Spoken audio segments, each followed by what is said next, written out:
Hello, everybody. Good afternoon, almost evening. I hope you still have got some energy left. Thanks for coming to us and not going to the 3 other panels. We are in some kind of a competition this afternoon. My name is Burak Ünveren, and it's my great pleasure to be moderating this discussion. It doesn't happen often, actually, that I get to moderate a panel about a topic to which I have personal ties to. I was born at the Mediterranean, raised at the Mediterranean, socialized at the Mediterranean, and it is my extraordinary pleasure to be here today moderating this discussion. Now, I couldn't have asked for a more knowledgeable panel to navigate us through this difficult discussion. We have distinguished representatives from different parts of the southern Mediterranean, different coasts, if you may, who all have a different relation to the EU. I'm very happy to welcome Mr. Tiago Antunes, the Secretary of State for European Affairs of Portugal. It's a pleasure to welcome Mr. Senén Florensa Palau, who's the executive president at the European Institute for the Mediterranean, Mr. Wadie Abunassar, who is the director and founder of the International Center for Consultations in Israel.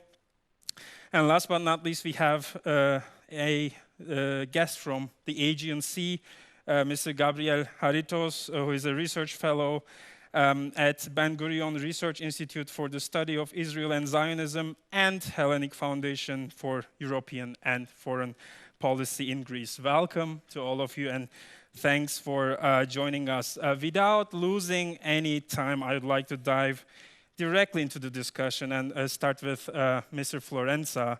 The Mediterranean goes beyond Europe. When you look at different coastal countries at the Mediterranean, you see a diverse spectrum of political and cultural identities. Mr. Florensa, can we speak of any Mediterranean commonalities, maybe similarities in terms of foreign policy? What brings us together and what separates us? Okay, so thank you very much, really. I appreciate it's an honor to be here with all of you, although it's a complicated point in time because we have a strong concurrence. Right, the other side is on Ukraine, so I have to accept that people really think that Ukraine is a much urgent need. Anyway, I would like, obviously, to thank the invitation to be here and, well, present my deepest sentiment for the floods that have been incurring here in Slovenia. Going to your point, well, the Mediterranean, it has been always an area of complicated history, very diverse, but it's an area of communication as well. In terms, for example, of the difference between North and South, there is a factor of about 10 times higher income per capita in the European Union than in Northern Africa. And we have tried to overcome that in the last years, especially since '95, when the European Union finally launched a big operation, launching the Euro-Mediterranean Partnership, the Barcelona process, which is a very complex but complete framework of foreign policy that's participated North and South, creating this association. In fact, there is, well, this has been reinforced from a bilateral side of the relations with each country through the European neighborhood policy since 2004, and then since 2008 with the creation of the Union for the Mediterranean. And in fact, beneath this whole arrangement, well, there is an economic side of it. The European Union has been devoting roughly 1 billion euros per year of grant funds from the European Commission, plus 2 billion of loans from the European Investment Bank, plus, well, the economic and technical assistance to bring about reforms in South Mediterranean countries. And this was the commitment from both sides, so that the European Union would open its markets and to the exports from the South to help them develop, etc. And the South would introduce, with this assistance from the European Union, the necessary reforms.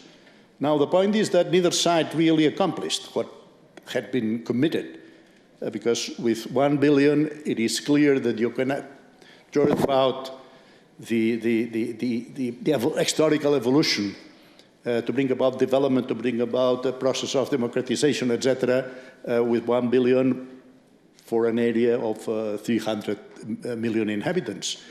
And from the other side, well, and the markets never really opened except for industrial products, but it didn't, the free trade area was not extended to agriculture, nor did it was extended to services. And from the South, they didn't really introduce the reforms.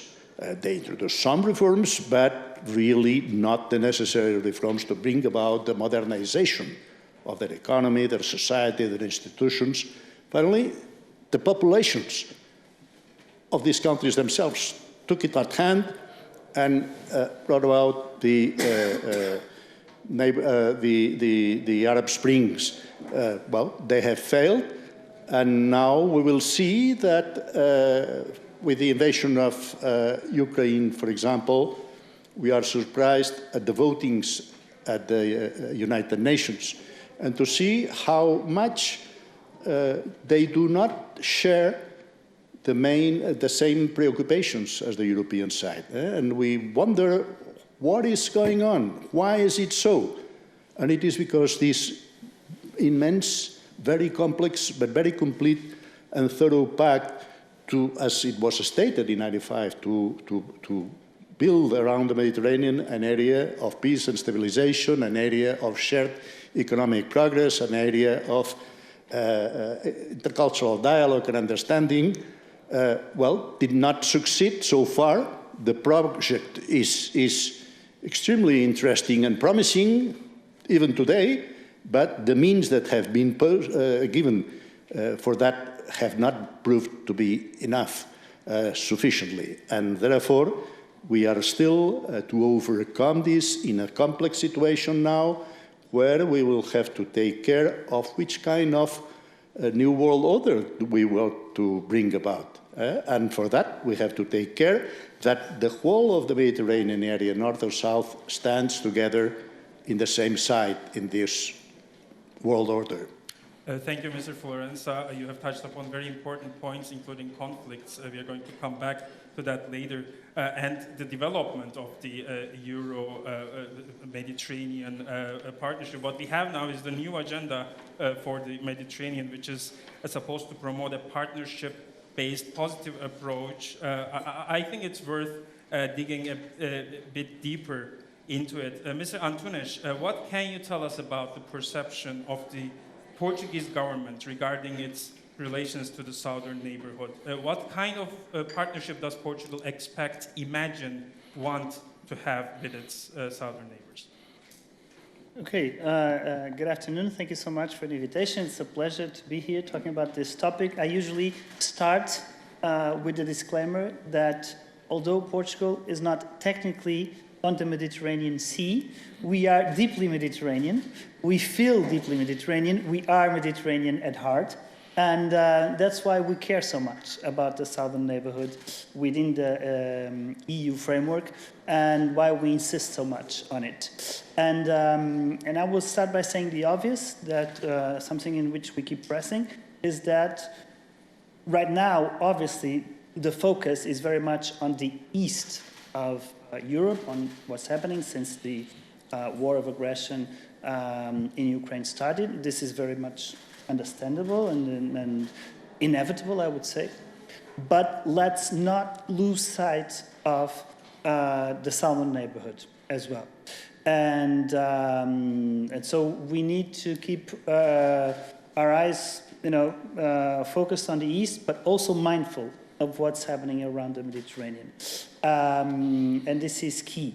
And that's why we believe it is important that the current presidency of the European Union, the Spanish presidency, is giving high momentum to this issue with a summit, a ministerial summit of the European Union with the southern neighborhood scheduled for the end of the year. And the focus on this new agenda for the Mediterranean and on its implementation. Actually, we co-signed a non-paper last May with the other Med9 countries. See, we are part of the Med9.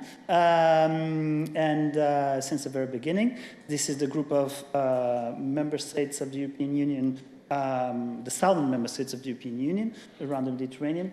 And we co-signed a non-paper on the implementation of this new agenda for the Mediterranean. And indeed, there are a number of areas in which we can and we should do more, enhancing our cooperation with the southern neighborhood. And I'll just name a few. Food security and access, affordable access to foodstuff is absolutely key, particularly since Russia has been weaponizing food. And now, with them moving out of the Black Sea Grain Initiative, it is key to ensure to do everything in our power with solidarity lanes, with the whole range of actions the European Union has in place to ensure the flow of grains and foodstuff to the global south, and in this case, in particular, to the north of Africa, in our southern neighborhood. And this is key, obviously, for the stabilization of the region. Then on energy, we are so much focused now on diversifying away from Russia. And so we have to look at the south, obviously, and not only in terms of traditional sources of energy, but also renewable energy and the huge potential there is for that in the southern Mediterranean. On disaster risk reduction, for instance, and climate adaptation, there's a lot we can do, we need to do. And there are common challenges, of course, between the north and the south of the Mediterranean. And climate is the obvious example of that. It affects us all. And we should be ready to deal with these disasters, these natural phenomena, which are becoming more and more extreme. And we should cooperate more in dealing with that. And then obviously there's the issue of migration, but I left that to the end because it seems to me that everybody only remembers the southern neighborhood when they talk about migration, and always with a negative approach of let's stop them from coming. And I think we need a more holistic, a more broad encompassing approach of cooperation with the Mediterranean countries, not just merely focused on migration, and even when we talk about migration, not just this negative approach, but also thinking of we need more people, more workers in Europe. There's actually one of the biggest problems in European economies at the moment is a lack of workers, it's labor shortages. So we need to consider legal pathways for people to come. These talent partnerships are also a key factor, and we need to, I believe, look at the issue of migration in a more broader and more whole-of-government approach. So I'll stop here. Thank you, Mr. Antunes. Mr. Antunes touched upon very interesting European issues that, I mean, the stuff that have to be taken seriously by the entire Europe. Mr. Haritos, you specialize in Greek-Israeli Cypriot relations, and I think we're all eager to hear your opinion from your wider Mediterranean perspective. Do you think that there is a European foreign policy for Southern Mediterranean, or can there be one even? Or to put it more provocatively, if that was not enough, does the EU really have a common vision for Southern Mediterranean? Thank you for this question, and thank you very, very much for inviting me here in this very interesting panel. As we have said before, historically, before the EU, the EEC was looking at the northern coast of Africa and southeast of the Mediterranean from a financial way, from an economical way only.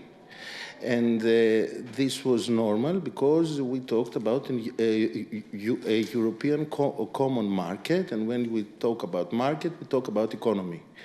Things got a bit more complicated when we have this transition from the economic aspect of Europe, and we are now in the political aspect of Europe. So the European Union is not only a factor of economy, but it is also a factor of policy making.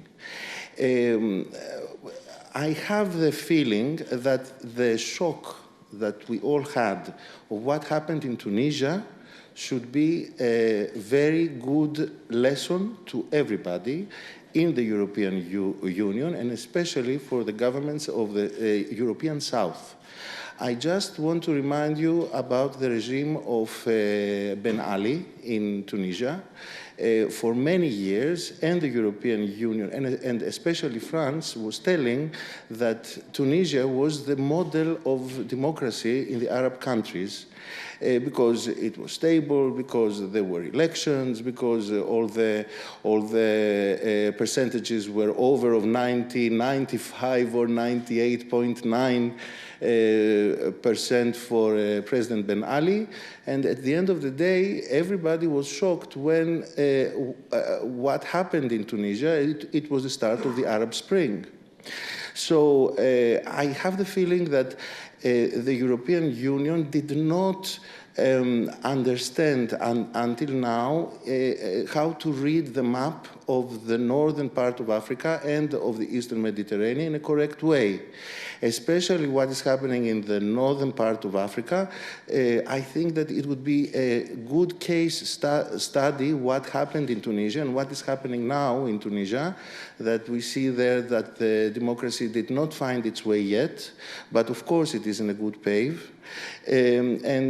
From that point of view, I think the vision of the European Union has to be thought again in order to formulate some factors that have to be the criteria of what the European Union has to do or should not do.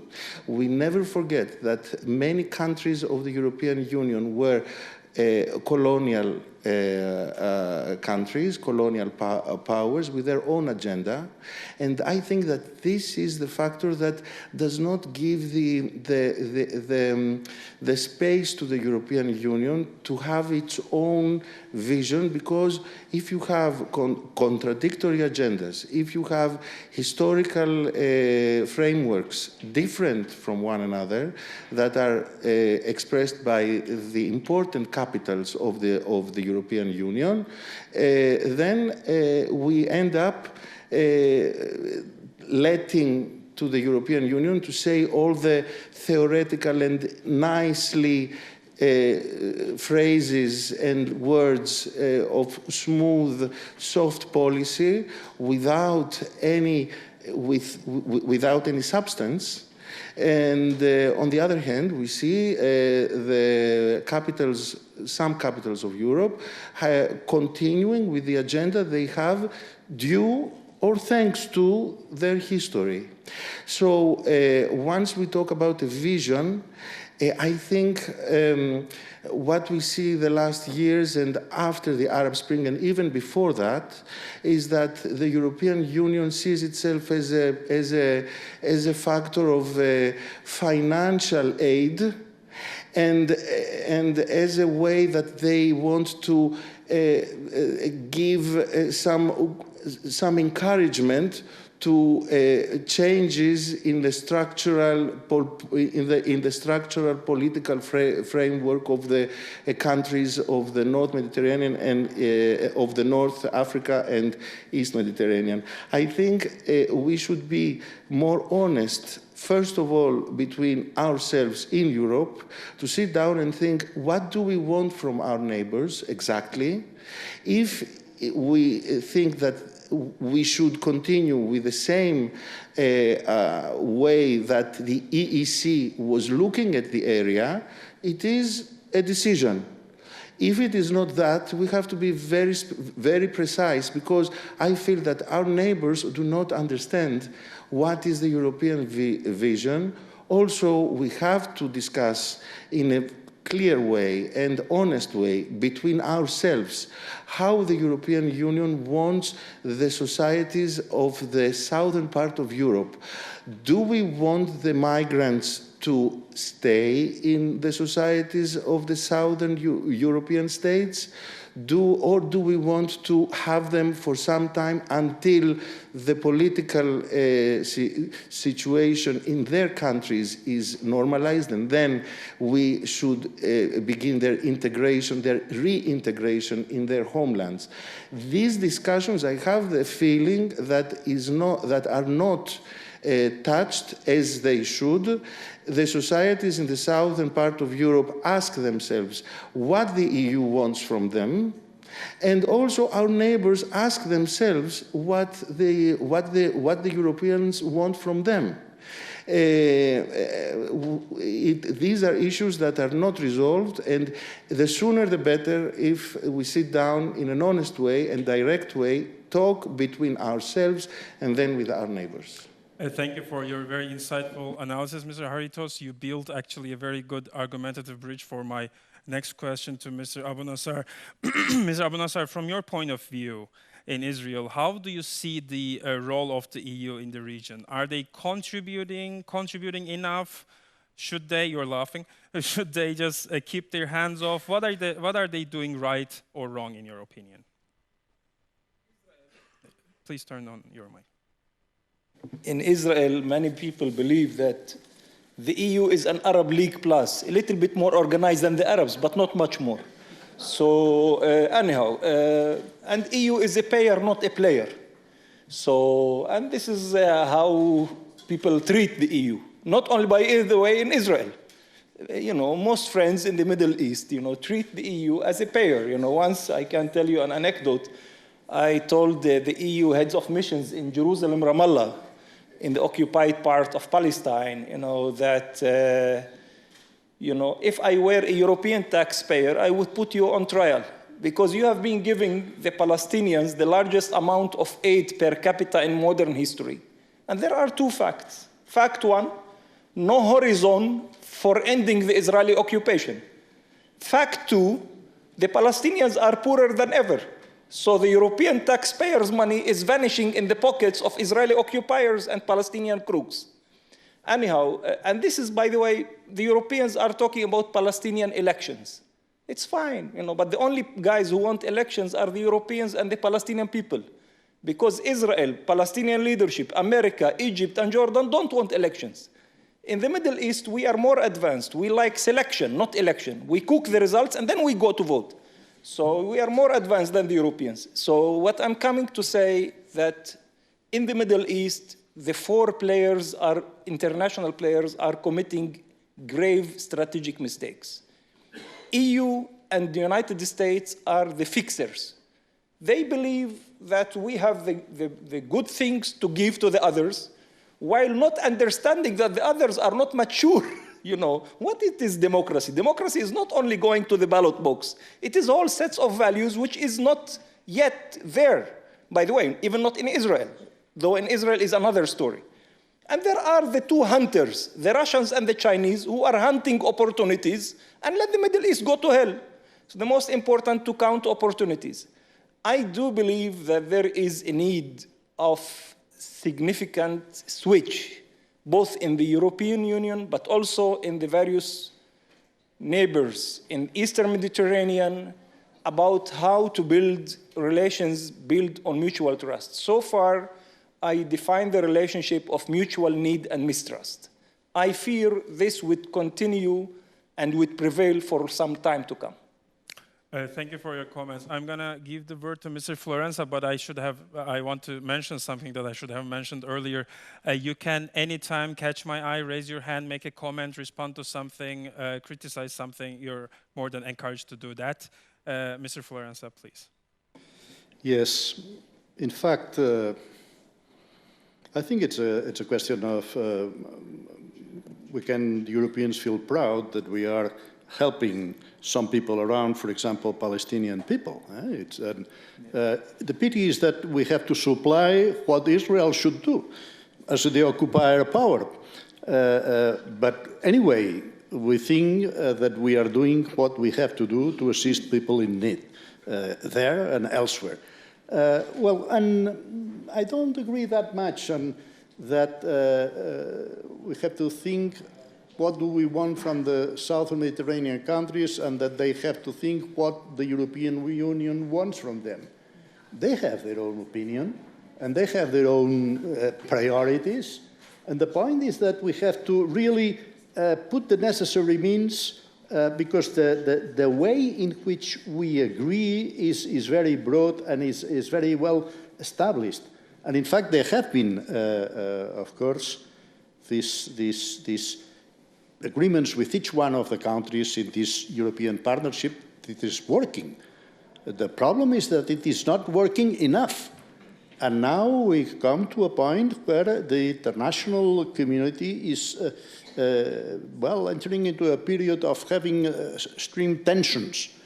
And then we have to make an extra effort to bring on board these partner countries, because they have treaties signed with the European Union of partnership, of deep partnership from the commercial side, although it has to be completed into the services and further on in agriculture and so on. And we are extremely committed with them. This is what the Barcelona process is about since '95.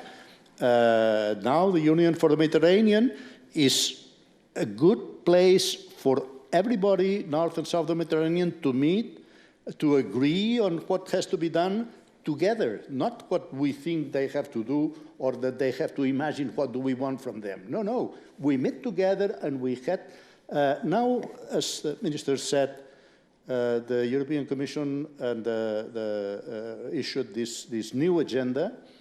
Well, what it is trying to do is to face the challenges we have, which are global. As you said, climate change, the necessary energy transition, the digital transition, etc., and to face these challenges together with the South, because we can do and benefit, for example, for the transition in energy. It is obvious that there are immense resources in the South, not only in gas and oil, but specifically for the sustainable energies in soil and wind, etc., that can be transformed into electricity or in the next future in hydrogen to be transported, etc. And there are many complementarities, and we have to work together on that as we have done. But really, we have to take it more seriously in the sense that we have to put more means. Now, there is the hope that this new European Gateway Initiative, which is going to put for once a big quantity on the table, 300 billion. But this is for the whole world. Well, but this is an important quantity, similar to what the Chinese Belt and Road Initiative. Now, what we have to do is to take advantage of the occasion to work together with the countries of the South to help them to do what we already agreed upon since '95, to build around the Mediterranean area of peace and stability, of shared economic progress and understanding and knowledge through intercultural dialogue. That's what we have to do. Now, with the urgencies that are much more important, with the outbreak of the war in Ukraine because of the Russian aggression, it is more necessary than ever, because we have to not only be together in Europe, as we have done already, but to bring all our neighbors, which is our natural area, together with us. And that's what is a challenge in this moment, because we have seen that in what's now known as the Global South, there are many different people even in South Mediterranean. It's not the same thing, obviously, Morocco than Libya or Syria or Israel. But we have to work together to make a more harmonious neighborhood associated with us, because we deserve what they need and what they perceive that they need, and to bring together this place for the Euro-Mediterranean area in the new world order. Thank you, Mr. Florensa. We have two voices from the audience, the lady behind there, and then you.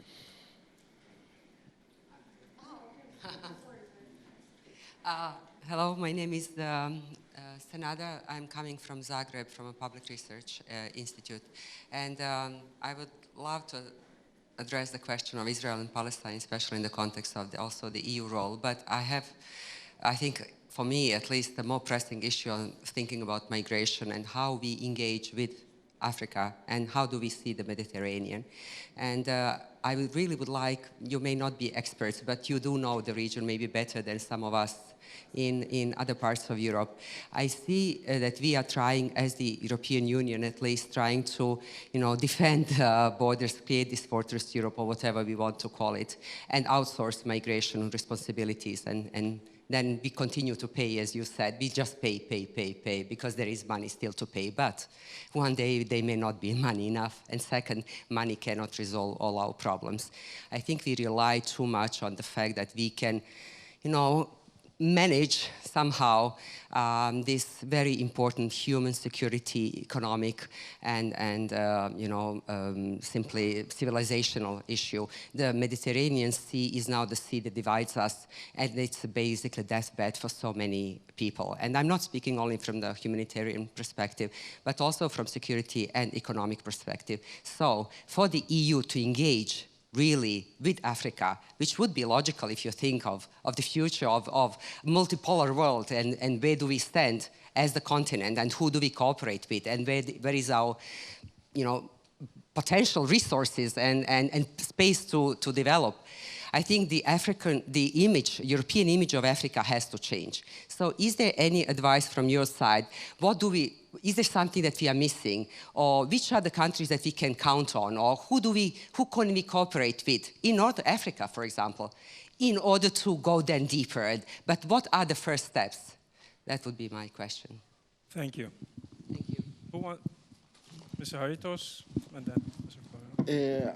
Thank you for the question. And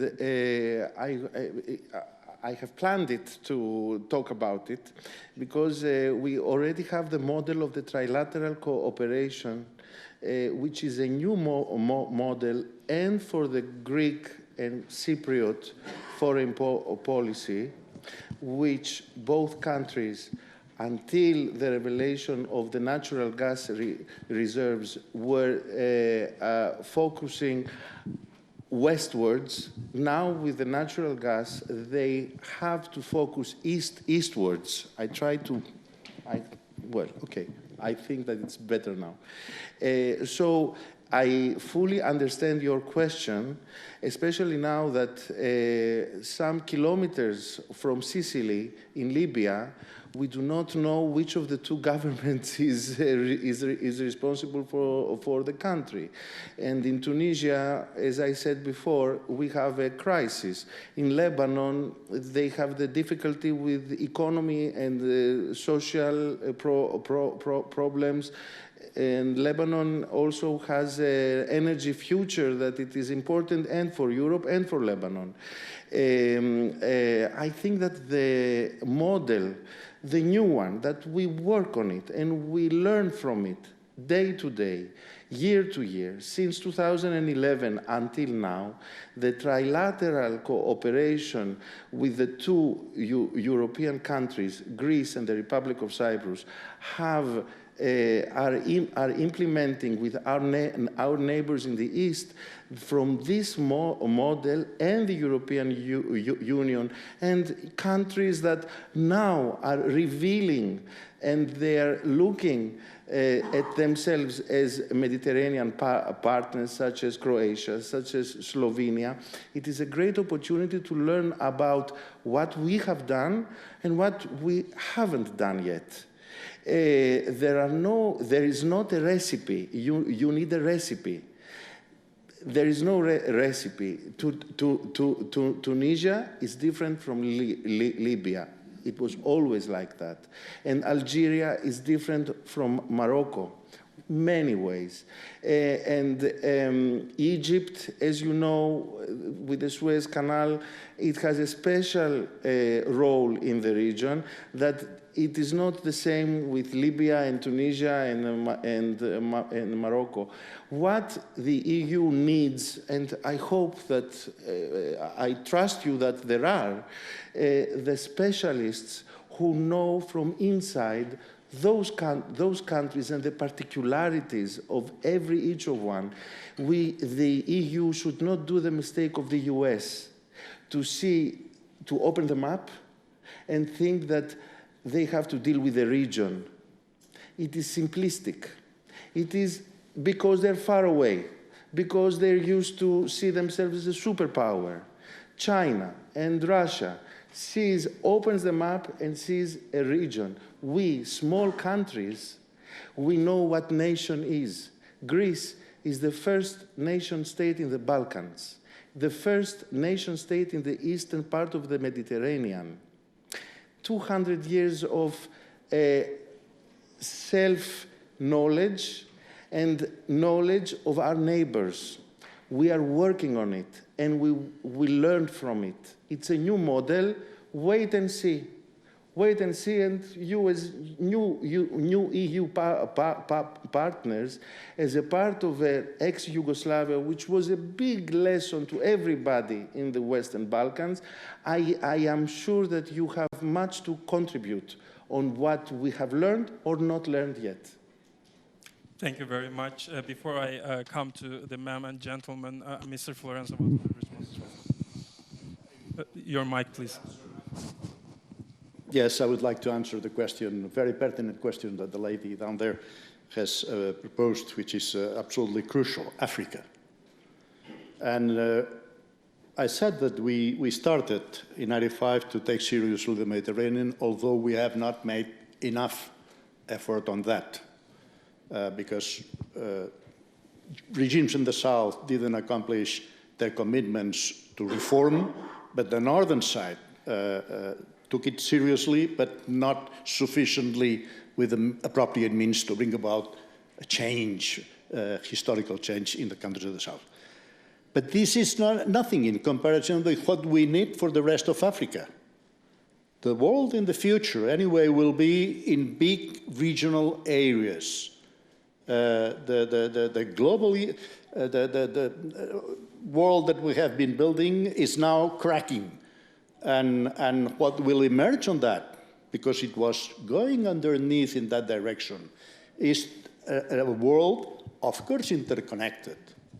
Of course, respecting the GATT or the International Commerce Organization, or World Commerce Organization, but to have free exchange areas in very big areas, Southeast Asia, the Americas maybe, or Latin America anyway.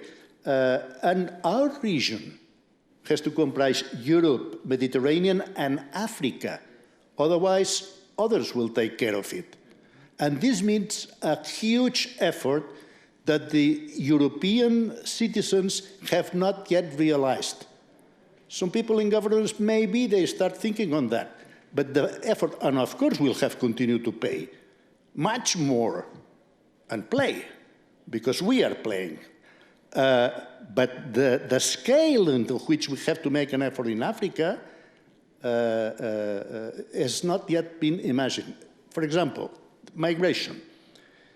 There is these days in the newspapers in different places, specifically, of course, in Spain, the results of a policy that the Spanish government has been following in the last 25 years already, having a strong, as Portuguese have done it for their side as well, a strong cooperation, financial, technical, and development cooperation with countries in Africa to tackle the origin causes of this migration.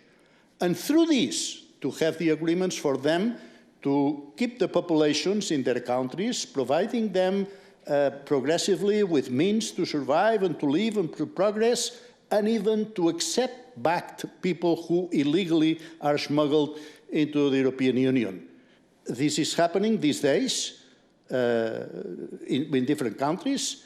This same week, thousands, because this addressing the deep roots of the migration has to be taken care of, and it has to be Europe that has to be to do that.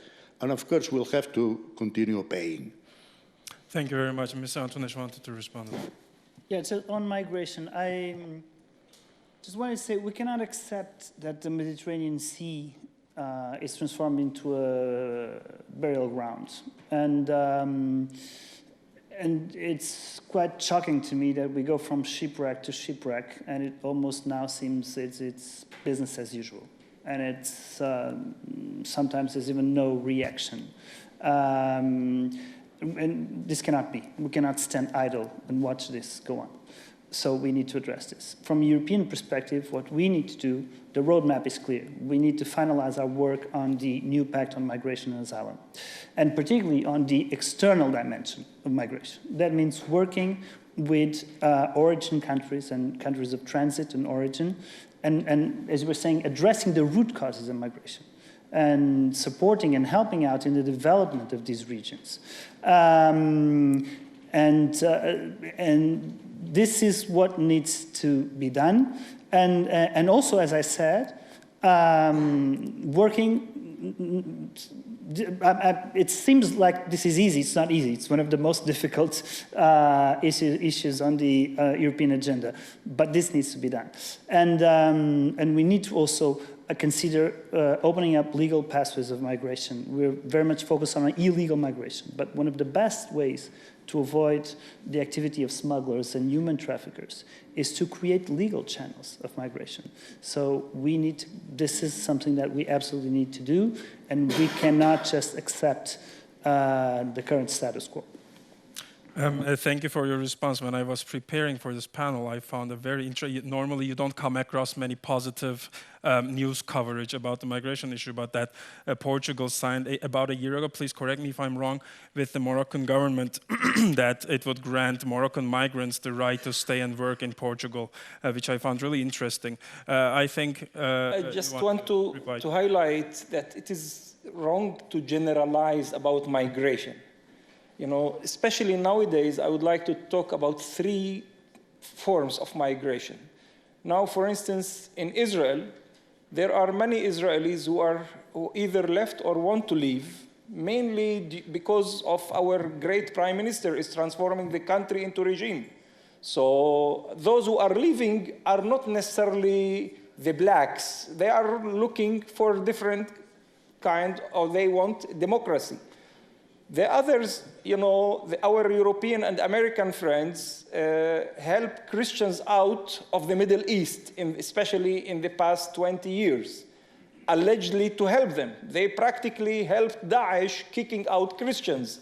So, you know, I can tell you personally, in 2013, I visited Moscow with a proposal to have an enclave in Syria itself for the minorities, because I argued, and I still argue, that those who would leave the region will not come back. So, but unfortunately, I failed, you know. The third, nowadays in the Middle East, there is rebellious generation. I don't, you know, this Arab Spring is an American terminology. By the way, the Americans understand the Middle East as I understand Micronesia, maybe a little bit less. Anyhow, what I'm trying to say, you know, Arab Spring, it is not Arab neither spring, because it is not only Arabs. We have to say, and we can talk for hours, that it was not only Arabs. And it was not a spring, not necessarily good and not necessarily a season. This is, I argue that the Middle East is now similar to medieval Europe. We are transforming from feudal regimes to a kind of democracy. It will not be copy-paste. Nowadays, we are in era of rebellious generation. But most of these generations, by the way, are human rights seekers, so do not be afraid from this. However, a small minority are radical Islamists. Radical Islamists, they believe that they have the entire truth, so they are troublemakers wherever they will go. As we have some radical right-wing Jews, as we have some radical right-wing Christians in the United States.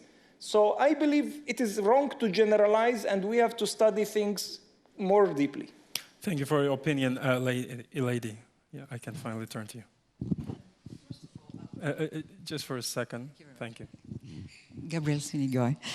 First of all, Mr. Florensa, I would like to know, you are with which city? Are you with Brussels? With your institute? No. Institute is an academic institution. It's Spanish. It is in Barcelona. It's been specializing in Euro-Mediterranean affairs in the last 35 years. Okay, perfect. What I'm missing on the panel is, you are on the northern side of the Mediterranean, all of you. Where are the people from Algeria, Tunisia, Egypt, Morocco? They are not on the panel. If you want to speak about the Mediterranean north and south side, you have to have the representatives here also. So the question is, how would the Israeli representative see Egypt these days, politically? How would Portugal see Morocco these days? How would Greece see the things going on between Greece and Turkey in terms of Libya? Okay? And how would you see Mauritania? Okay? Because what I hear from people in the North African rim of the Mediterranean is that the EU distributes a lot of money in form of a sprinkling rain, and nobody knows whether the money is going to be siphoned off in corruption. So what does the corruption index tell the EU on the case? Thank you. Maybe one of the BSF colleagues would like to answer your question why there are not any representatives from certain regions. Mr. Florensa, you can start, and I think Mr. Haritos would talk about some part of what ma'am said. I can give you my own testimony. I was living I've been working with the Arab world for the last 30 years, and I've been living there. I was a Spanish ambassador to Tunisia under Ben Ali, by the way, which was a difficult time, but in many respects, although the country economically went well. Don't bother, don't be preoccupied, because the European money is dealt with by the delegations of the European Union in each country, and it is surveyed as it is in Europe, because when you see that in a public works, etc., financed by the European Union, that means that the European Union is taking care of how it is dealt with. So I am not a representative of the European Commission. I was not in Tunisia as a representative of the European Commission. I was a Spanish ambassador. But I can give you the assurance that the problem is not the corruption induced by the European Union. This is absolutely for sure. So be aware of that. Well, and I would like to have here some colleagues from southern countries, of course. I saw in the previous list that there were some of the people from different countries in the south that were to come. Finally, maybe, I don't know, there are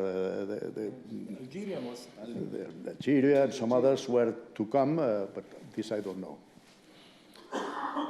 Thank you very much. This is your chance to talk about Greek foreign policy and Libya. I agree with your... I have understood that you understand that there is...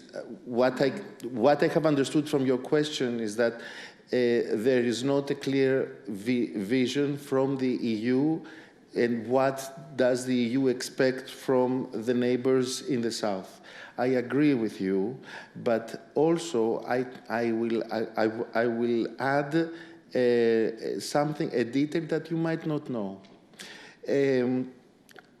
Italy has its past with Libya. Italy knows Libya. Spain has its past with Morocco and the Canary Islands and West Sahara, of course.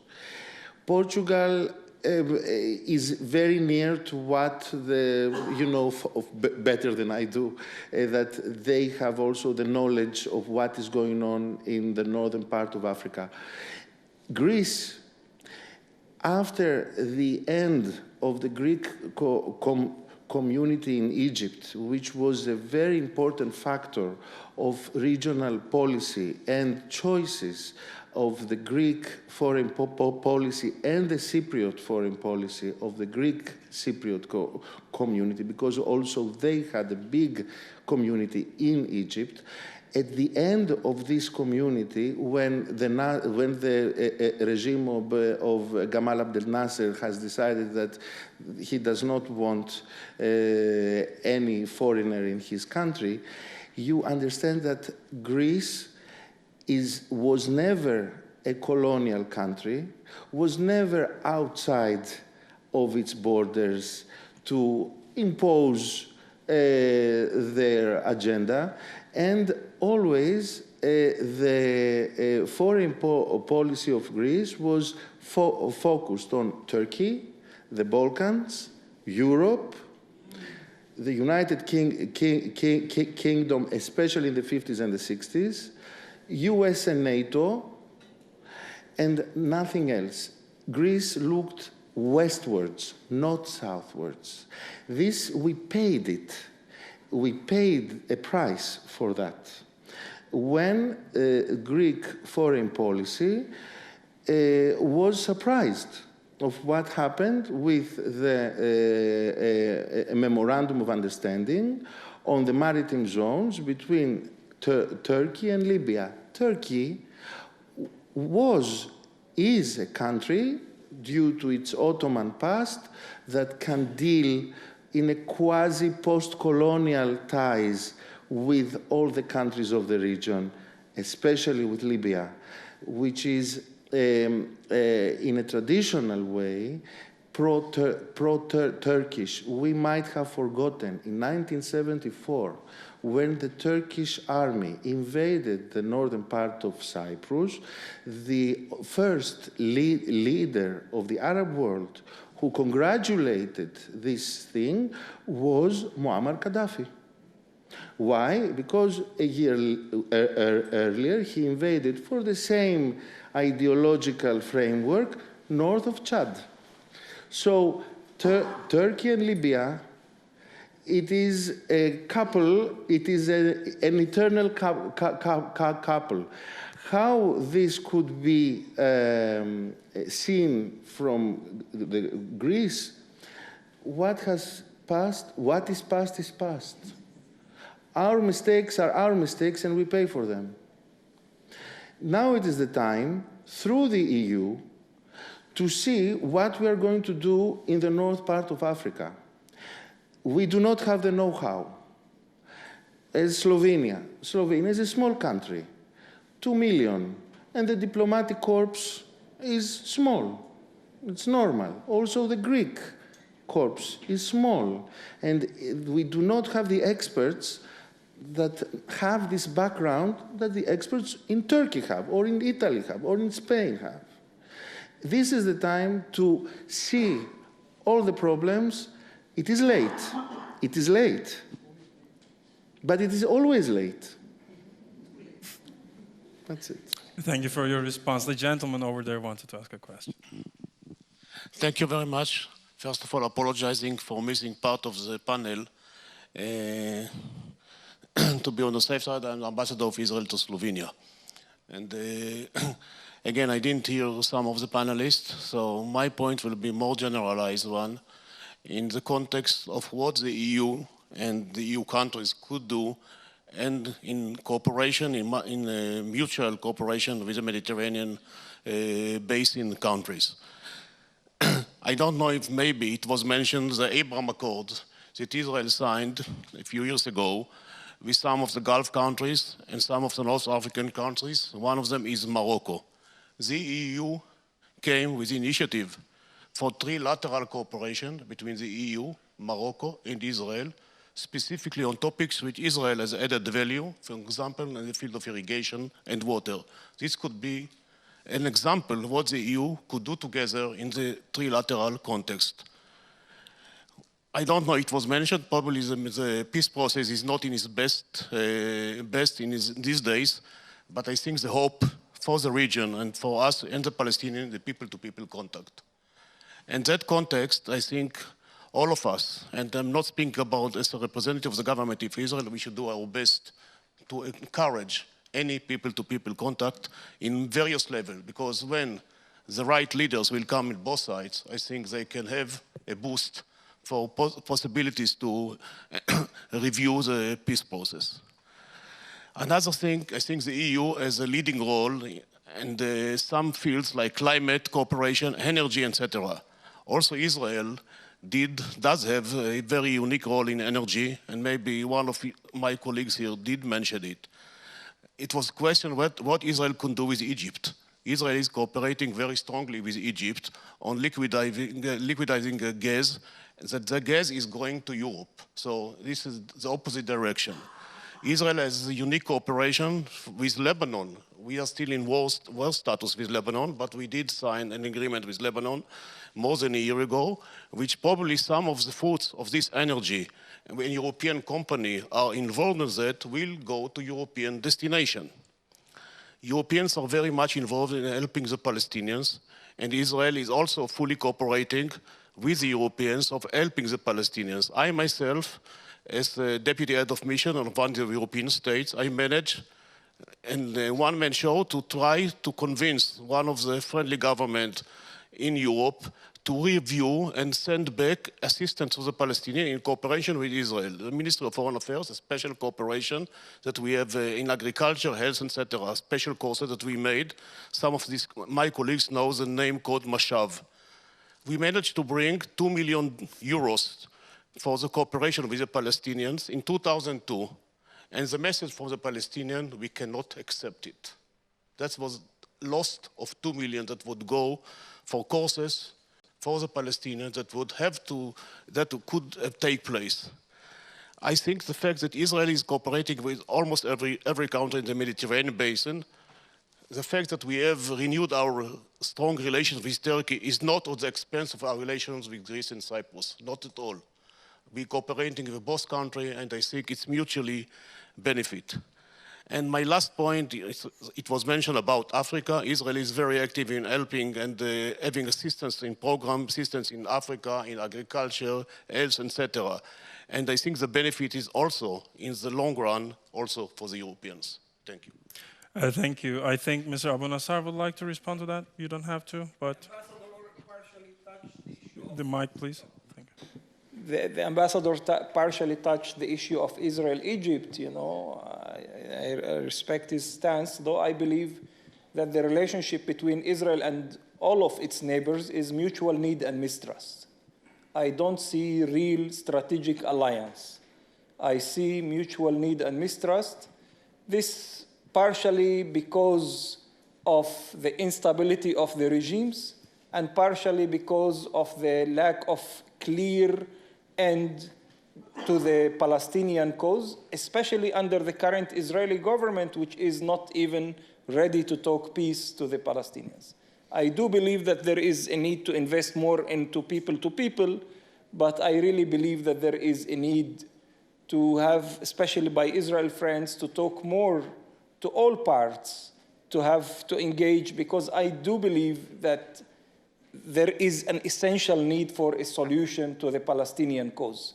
Because despite the relationship between Israel, UAE, Bahrain, Morocco, which are good, without solving the Palestinian issue, stability will not come to the region.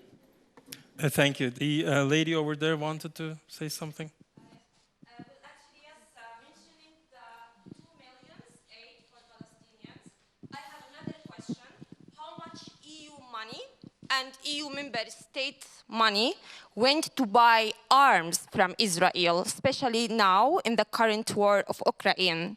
How much money, billions, was paid for Israel for arm import, the arms that is currently being tested on the Palestinians. So inhuman, unethical, and how much money was invested in that. And I agree with you, the United States does not know anything about the so-called, by first the British colonization as the Middle East. They don't know us as people in the south of the Mediterranean, but they know our dictator regimes very well. Our dictator regimes that signed the gas agreement with Israel against the will of the people who are conscious about climate change, and they don't want this kind of resources of energy. They want renewable energy, but against our will, our dictator regime signed the agreement with Israel. How much money was put in that as well? And how much EU money was put on the arms from Israel? The arms that is tested on us, Palestinians. Does any speaker want to respond to the comment of the lady? No. Excuse me? Where are you from? I'm from Jordan. But from Palestinian origin, you must be, no? Well, unfortunately, there's many stateless and undocumented Palestinians. Yes, I'm aware. Talking about the route of migration, how many Palestinians are displaced, yes. But no, I'm Jordanian, like born with a citizenship as a privilege.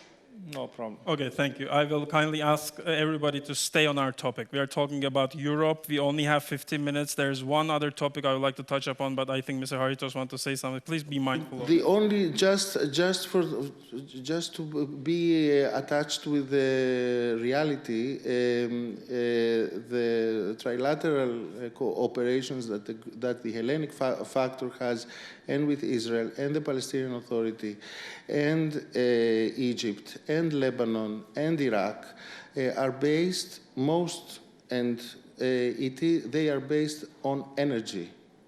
And also the Palestinian Authority wants, I would like to answer to the kind lady, that also the Palestinian Authority wants this cooperation, and Jordan and Egypt, as we all know, they have a pipeline that connects the Israeli natural gas reserves to Egypt, and from there to the European market. It is not a matter of dictatorship or not dictatorship, yes, but the fact is that this is the energy route that we are doing, and we try to do, from the eastern part of the Mediterranean towards the European market and its economy. Economy is the name here. This is what we talk about. Thank you. I'm going to give you the word, Mr. Florensa, but I am going to add a little question to it. The EU is often accused of being way too transactional in terms of its relations to its non-European neighbors. What do you think of that? Maybe you can include an answer in your response. Yeah. Okay. Well, we have seen, even in this session, that the Mediterranean, as I said at the beginning, is a very complicated area. And maybe we cannot solve in a couple of years problems of 2,000 years or more. But anyway, I think that we have now a great opportunity. And of course, the European Union has a big role to play.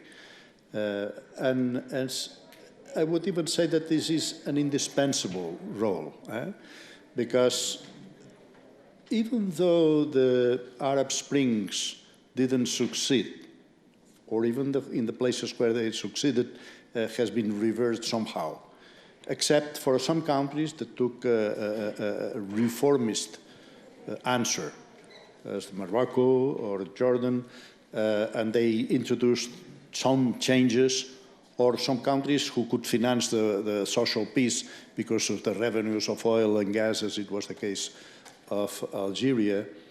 But they need to go again and transform the countries in a positive way, and the only positive way they can do it is really in association with Europe, because Europe is their economic area, depending on the countries, but 40% to 75% of their exports go to Europe.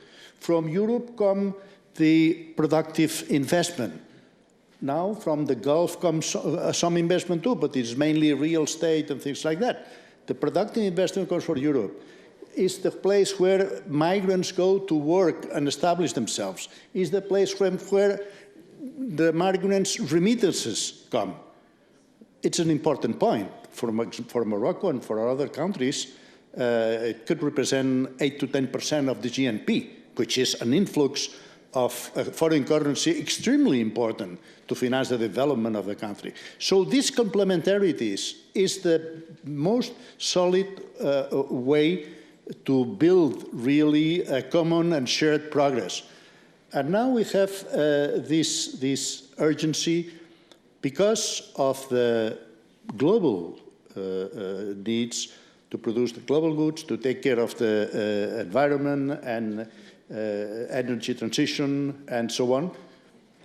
And we are lucky enough that these complementarities exist between north and south of the Mediterranean to overcome these difficulties, or at least a way to work together for the progress of both sides. So I think that we have a great opportunity to really continue and in a deeper sense succeed in what we have been working for so long to build this common area in the Mediterranean. And I repeat again what I said before.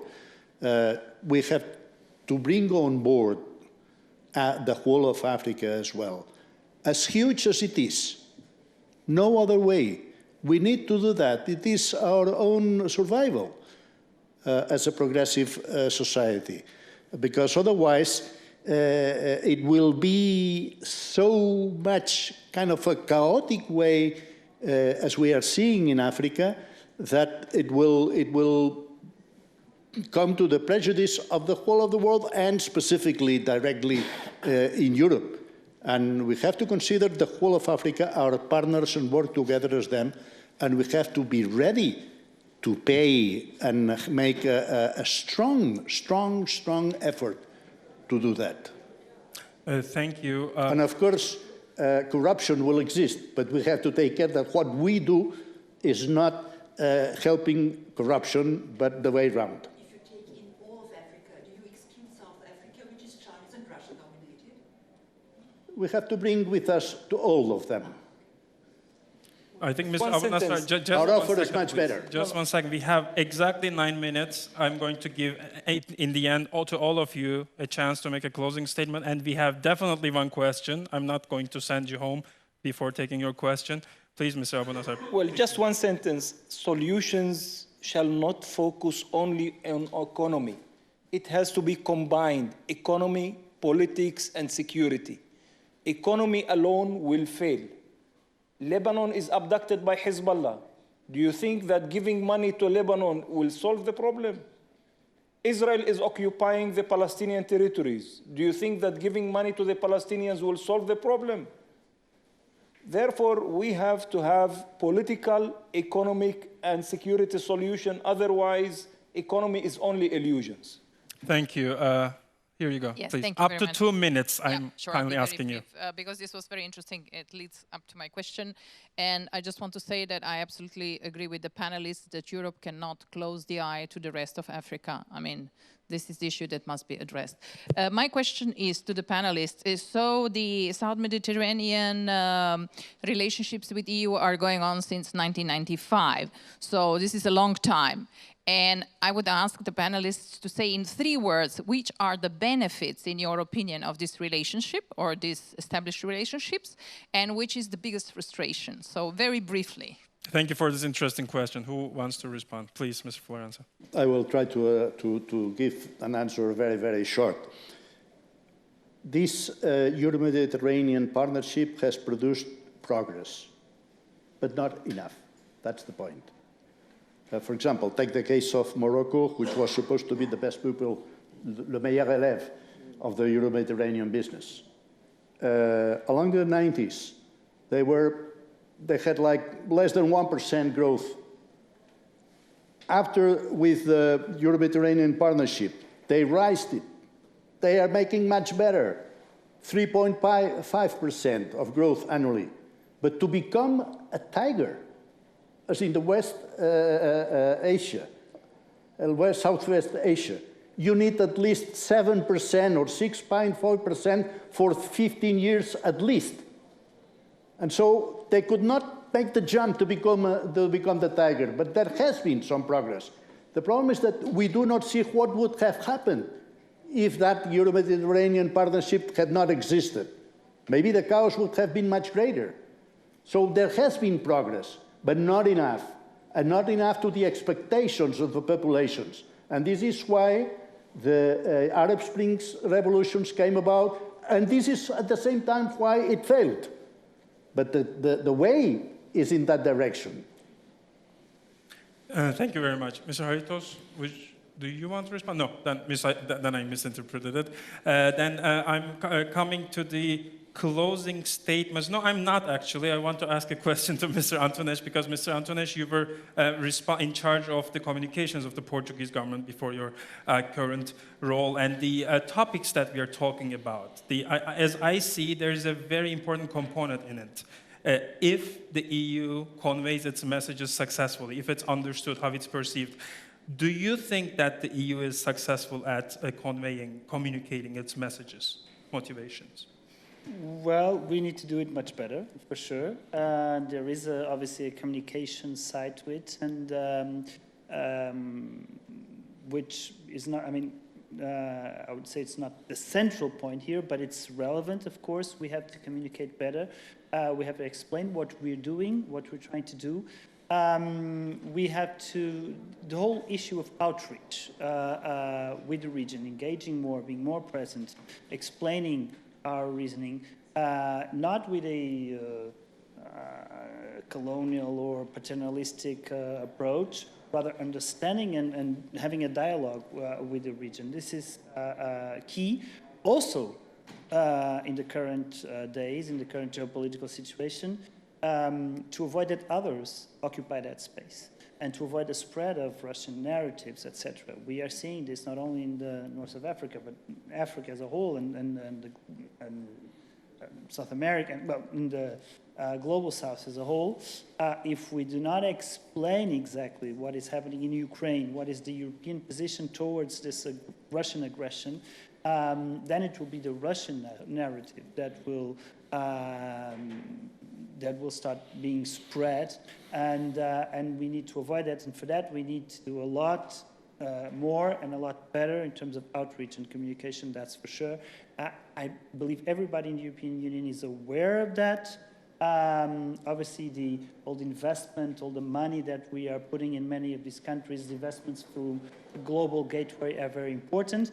But then we also have to explain our stance, our reasoning, and this is a challenge that we have. Clearly. Thank you very much. I think we can survive a last question. If anybody wants to ask a question, I will wait for a couple of seconds. I don't think that anybody has any other questions, so we can come to the closing statements. I have a common question to all of you. We can start with you, Mr. Haritos. What do you think that the EU should change, should do differently in terms of its policy towards the Southern Mediterranean partners? Differently. First of all, the EU has to decide after direct and honest dialogue between the South and the North of Europe, what is the vision and what is the goal once they talk about the Euromed policy and what they expect from our neighbors and what should it be, how it will be clear to our neighbors what we expect from them. The second is what kind of societies we want in the European South, multicultural, and vis-a-vis a more unicultural North. This has to be addressed in a direct way so that the societies and the citizens of Europe have to know what they vote for when they go to vote in the European elections. The third thing is that I have to say that the model of the trilateral cooperations is a model that it is new in the European Union, and it is cultivated by the Hellenic factor in the Eastern Mediterranean. Hellenic factor is Greece and the Republic of Cyprus. Very successful is the trilateral with Israel, which is under the aegis of the United States, with Egypt, with Jordan, with the Palestinian Authority. We had the visit of the President of Cyprus in Jordan and the Palestinian Authority in August, which was very important. And there are those moves for Iraq, Greece, Cyprus, Iraq. That would be a very good idea to think about how we can handle the situation in Libya. Why not a trilateral between France, Italy, and Libya? Why not a trilateral for the migration between Italy, Malta, and Libya? Why not a trilateral for France, Spain, Algeria? The EU can take this model, learn from what we have done, learn from what we have not done, and see what will be for the future. We have done the start. Let's continue. Thank you very much. We literally have 30 seconds, and my colleague is asking me to finish it. So please, up to 30 seconds each, and then you're going home. I will continue with the trilateral cooperation to insist on Africa. The real trilateral business in the next future and for many years will be to work together with southern Mediterranean countries to work together in the rest of Africa. This is being done already. There are many firms from France working with Tunisian colleagues to produce investments in Senegal or elsewhere. Spanish people who, with Moroccan people, go together in other countries. So the South Mediterranean countries can really be a bridge between Europe and the rest of Africa. We would help, therefore, to develop economically and to modernize the institutions, the mentalities, the society, etc., in Northern Africa in doing so. So we have to confront the future challenges of the transformations we need, as we said, in energy, etc., in Europe with them together, because there are complementarities, and then apply this trilateral game, so to say, to work together in the rest of Africa. Thank you very much. Please, up to 30 seconds each, otherwise I have to interrupt you because my colleagues are asking. Well, 2 points. First, that the EU and the EU member states has to use more coercive diplomacy. No free money. Second, there should be groups, not necessarily trilateral, maybe in some cases trilateral, some other cases 4 or 5, but there should be groups of working groups vis-a-vis some problems in the vicinity. Thank you very much, Mr. Antunes. Okay, just picking up on a previous question on how does Portugal view Morocco. We have a very old, amicable, and strong bilateral relationship and cooperation with Morocco. You mentioned earlier the labor agreement, and we have cooperation in many fields, economic, cultural, etc. The same goes for many other countries in the north of Africa and the Maghreb. So this is not the issue, our bilateral cooperation and our understanding of the region and our focus on the region. I would say that the challenge here is that this cannot be just a concern of the southern European countries. It has to be a concern of the whole European Union. And northern European countries must also have this focus and this concern in mind of the southern neighborhood. And this is where we still have work ahead, so that this is a major concern of all the European Union and not just the countries bordering the Mediterranean. Thank you very much. As you can see, it's a difficult region, and that is exactly why we need more of these conversations. A big thank you to our panelists and the members of the audience. Have a nice late afternoon and evening. Thank you. Thank you.